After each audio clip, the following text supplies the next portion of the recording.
The Alliance for Child Protection in Humanitarian Action is the interagency body for ensuring the quality and effectiveness of efforts to protect children in humanitarian settings. It has produced a video series on the minimum standards for child protection in humanitarian action. These minimum standards, also known as the CPMS, were developed through widespread interagency collaboration. They are part of the Global Humanitarian Standards Partnership, which includes Sphere, INEE, and others. This video examines standards 19 to 26, the mainstreaming of children's protection in all humanitarian action. For other installments in the series, please go to the Alliance's website. One of the objectives of a humanitarian response is to maintain or improve the safety and well-being of those affected by the crisis, including children. Evidence tells us that many threats to boys and girls can be mitigated or even eradicated through timely, sensitive provision of humanitarian aid by each sector. Mainstreaming child protection means for all humanitarian actors to consider the potential or actual violence, exploitation, and abuse of boys and girls. It minimizes the risks of children being harmed by programs designed without proper consideration for their safety or well-being. Mainstreaming also helps to maximize the impacts of the humanitarian response by finding synergies and complementarities. Here is how the Camp Coordination and Camp Management Cluster in Iraq came to view mainstreaming and place a greater value on children's participation. Discussions with the child protection subcluster had led several actors to think further than only a child-friendly space and made them to start considering infrastructure design and participation of children as a requirement for their voices and their needs to be raised. Regardless of our sector of work, each of us is responsible for ensuring that our actions do not put girls and boys at risk in any way. Mainstreaming child protection considerations is part of compliance with the principle of do no harm. As WASH practitioners, for instance, we often build new facilities. Every construction site needs to be secure to avoid accidents, with children being curious around it. Close work with contractors must also prevent child labor through dedicated clauses in their contracts and, of course, direct supervision. And facility design must consider that children will also be users and ensure that they will not get hurt when using them or playing around them. The early days of a humanitarian response are a chaotic time. However, we need to keep in mind that boys and girls are particularly vulnerable and may be experiencing violence, abuse, neglect, and exploitation. During the first weeks after the earthquake, we designed and implemented temporary learning and protection spaces. Thousands of children receive care, safe water, and education. We believe that a learning process cannot go on if we do not provide children with a protective environment too. From the very start, we can help each other better meet children's needs by asking some practical questions and gathering relevant information. I think it's important to ensure the collection of gender and age disaggregated data so the specific needs of children and adolescents can be taken into consideration. That will help us that, for example, while planning distribution or designing a temporary shelter, we need to know family size, if there are any children that have been registered as separated or unaccompanied, if there are children with disabilities or living with a caretaker that has a disability. Without having this information at hand, it will be very difficult to ensure that we are responding to their needs. Working across sectors should not stop at the data gathering phase, but continue throughout the response. For example, sectors can work together to map relevant services for unaccompanied children. These might include health, distribution of food and non-food items, access to education, shelter, family tracing, counseling, etc. To ensure the protection and well-being of children, we must sit together to identify operational problems and find solutions. Here are some thoughts from colleagues in Myanmar and Guinea. One way that has proven useful is having a joint reflection about the problems.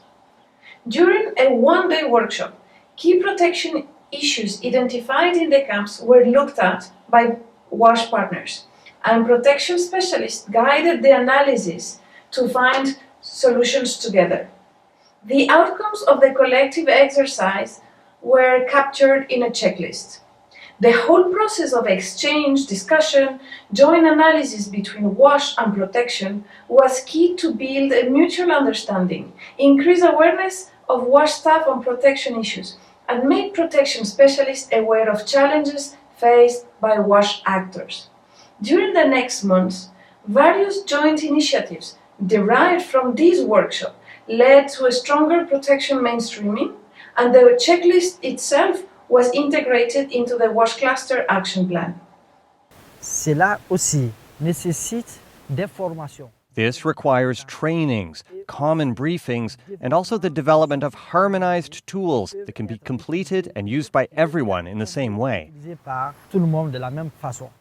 Experience shows how useful it is to have a clear understanding of the challenges, but also the strengths and resources of each sector. With that, we can see how to complement each other. I think we should always plan together, share resources, financial, but also methodologies, and keep us always each other informed about plans, progress, challenges, and always looking for new ways of collaboration. Hygiene promoters and other WASH field workers, due to the type of work they do, are very close to the communities they aim to serve. They very frequently enter homes to survey the knowledge of people about hygiene, to promote hygiene practices, or measure the quality of the household drinking water. But at the same time, they become also witness of many other aspects of the household. So, WASH and child protection specialists developed a training package for WASH field staff that provided them with the skills to identify protection concerns and with the tools to refer them to the actors or the services that can address them. In fact, child protection staff can contribute to a wide range of training, such as children's participation, skills for interviewing children, how to identify vulnerable children and refer them to services, etc. Here is an example from CCCM in Iraq. We are working with a child protection subcluster and key partners to create a training package for camp managers that actually is aligned with the CPMS. This will allow to pass specific activities that we would like to see in all camps across the country. Simple practices and protocols will be embedded in what is the capacity building strategy, and we hope that with this we can create a wider impact and increase the reach of child protection mainstreaming. Checklists and trainings are useful. However, nothing can replace the benefits of actually working together on a daily basis. It's important that we have open relationships where we can ask questions and challenge each other's approaches. Mainstreaming is a two-way street. We need to build trust and respect for each other. There are many ways to improve collaboration. For example, it may come through observing staff as they perform their duties and then providing coaching. Or it could be doing joint needs assessments. Here are some of the approaches they used in Myanmar. Once a water distribution site was set up and started working, my child protection colleague took a moment to evaluate it from her perspective. Children, girls specifically, being the ones in charge of collecting the water for the household, the protection specialist recommended a few changes, such as increasing the presence of female staff within the distribution site. Child-focused safety audits also are a very useful tool for WASH people to adapt their interventions and guide the improvements. So, as we see, living up to the principle of do no harm can easily be integrated by all of us into our existing work. With a little training and the spirit of collaboration, the humanitarian community can go further and be allies and even active agents of children's protection from violence and exploitation. and the CPMS encourage child protection actors to learn from and synergize with the broader humanitarian effort.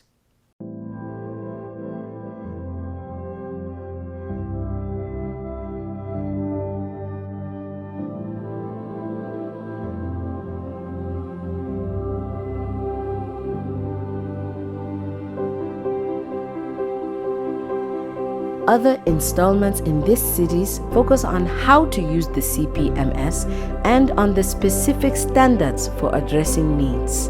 The Alliance provides support for applying the standards, such as mainstreaming briefs, guidance on contextual adaptation, and training packages. For more information, please go to alliancecpha.org/CPMS.